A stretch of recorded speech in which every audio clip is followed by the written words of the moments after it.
ఆర్థిక పరిస్థితులకు తగ్గట్టు ఎట్లా నడుచుకోవాలి, ఎట్లా కష్టపడి చదవాలి, జీవితంలో ఎట్లా పైకి ఎదగాలి, దానికి తగ్గట్టు ఎట్లా సాధన చేయాలని మంచిగా బుద్ధులు నేర్పి పాఠాలు చెప్పిన పంతులను గుర్తుపెట్టుకొని మరి కాలేజీకి పోయేటప్పుడు సన్మానం చేసి పోతారు పిల్లలు. అట్లనే సార్ చేసిన పనులను బయట చెప్పుకుంటారు కదా. అయితే ఈడ మాత్రం సార్ చేసిన ఒక పనికి తల్లిదండ్రులు వచ్చి సన్మానం చేసిర్రు.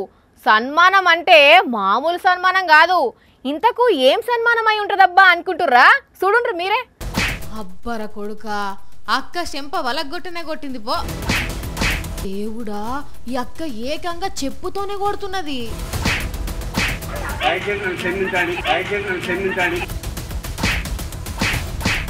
ఓ అక్కలు ఆగుండ్రి. సార్ అన్నారు, సన్మానం అన్నారు, చెంపలు బాది చెప్పుతోని కొడుతున్నారు.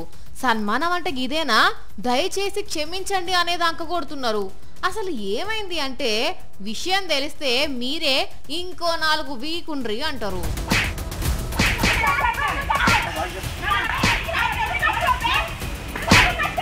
మంచిర్యాల జిల్లాల సర్కార్ బల్ల చదువు చెప్పే తెలుగు పండిట్ సత్యనారాయణ గారు ఈయన జాగల ఈయన చదువు చెప్పుకొని ఓక ఆడిపిల్లలతోని అసభ్యంగా మాట్లాడు చేస్తున్నట. ఒక్కసారి చూసిర్రు, 2 సార్లు చూసిండ్రు. యాగలేకపోయి అవ్వయ్యలకు చెప్తే వచ్చి ఈపు చింతపండు చేసిర్రు. ఇంకా ట్విస్ట్ ఏందంటే ఈ అక్కలు ఈ స్కూల్ దగ్గరికి పోగానే విషయం అర్థమై గోడ దూకి ఇక్కడికి వచ్చిండట. అయినా పంతులు గారు ఇదేం బుద్ధి చెప్పుండ్రి, నువ్వున్న పొజిషన్ కు నీ ఏజ్ కు చేసేటివి గీ పనులా? చిచ్చిచ్చి, పై ఆఫీసర్ల దాకా పోతే విచారణ చేస్తురట. కానీ గోడ దుంకి పారిపోతూ తప్పైందని అంటుంటేనే అర్థమవుతున్నది ఏదో చిల్లర పని చేసిండని.